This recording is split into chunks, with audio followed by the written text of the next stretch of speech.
युद्ध जीतने का टाइम कम है। ट्रंप फोर्स के पास हथियार कम पड़ रहे हैं। ट्रंप को युद्ध में दोस्त देश नहीं मिल रहे हैं। ईरान ने ट्रंप का सारा प्लान चौपट कर दिया है। जनरल वहीदी की युद्ध में एंट्री से अमेरिका और इजराइल दहल गए हैं। वहीदी ने ऐसी रणनीति बनाई है कि सुपर पावर युद्ध से भाग भी नहीं पा रहा है, जिसकी वजह से अब ईरान में फिर से बंकर बस्टर बम फटने के आसार बन गए हैं, क्योंकि ट्रंप ने ईरान की नेवल पावर के सफाए का ऑर्डर दे दिया है। अमेरिकी जंगी तैयारी तूफानी तेजी पकड़ चुकी है। हॉर्मुज पर कब्जे का यूएस नेवी ने 2 प्लान तैयार किया है। सीएनएन की रिपोर्ट के मुताबिक अमेरिका हॉर्मुज में ईरान के बुनियादी ढांचे और अमेरिका पर भयानक हमले की तैयारी कर चुका है। सुपर पावर ने हॉर्मुज के साथ दक्षिणी अरब खाड़ी और ओमान की खाड़ी में ईरान की नौसेना पर एक साथ हमले की रणनीति बनाई है। इसमें ईरान की स्पीड गनबोट, बारूदी सुरंगें बिछाने वाली जहाजों के साथ साथ ईरानी नेवी के सभी बैटलशिप पर बमबारी शामिल है, क्योंकि ईरान ने ट्रंप के सारे दांव फेल कर दिए हैं। ट्रंप सीज फायर बढ़ाते जा रहे हैं, ईरान शर्तें बढ़ाता जा रहा है। समझौते के आसार दूर दूर तक अब दिखाई नहीं दे रहे हैं। तो फिर इस युद्ध का आखिर क्या होगा? ट्रंप फोर्स का प्लान है कि अब ईरान में उस लीडरशिप का खात्मा किया जाए जो समझौते के कट्टर विरोध में है। ईरान की सेना से जुड़े उन लोगों के नाम भी अब आप जान लीजिए जो अमेरिका के टारगेट पर हैं, जिनका अभी टोटल कंट्रोल है ईरान पर।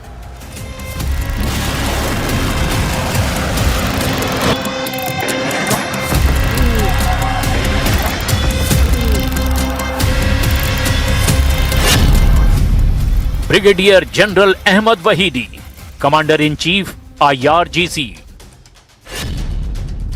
General Bagher Zolghadr, head SNSC। Mohammad Bagher Ghalibaf, speaker ईरानी संसद। General Yahya Rahim Safavi, commander IRGC। जब तक ईरान में ये वॉर कमांडर जिंदा हैं, ट्रंप का मंसूबा कभी पूरा नहीं हो सकता। तो क्या सीज फायर की सिर्फ बातें हो रही है, पर हकीकत में भयानक बम फटने वाले हैं? क्या ट्रंप जुबानी घुड़की देते रहेंगे और ईरान उसे नजरअंदाज करता रहेगा? क्या इजराइल दूसरे देशों में घुसकर कब्जा करता रहेगा और ट्रंप वहां सीज फायर कराते रहेंगे? कहीं ये सारा खेल ट्रंप के इशारे पर तो नहीं चल रहा है, क्योंकि उन्होंने ऐलान कर दिया है कि खाड़ी युद्ध में एटम बम से हमले की कोई जरूरत नहीं।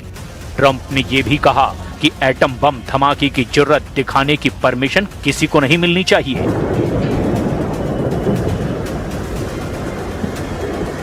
Needed. Why would a stupid question like that be asked? Why would I use a nuclear weapon when we've totally, in a very conventional way, decimated them without it? No, I wouldn't use it. A nuclear weapon should never be allowed to be used by anybody. लेकिन जब सारे हालात Trump के खिलाफ हों, तब भी क्या वो अपनी बात पर टिके रहेंगे? ट्रंप पर ईरान भरोसा करने के लिए तैयार नहीं। ईरान अपनी तैयारी में जुटा है।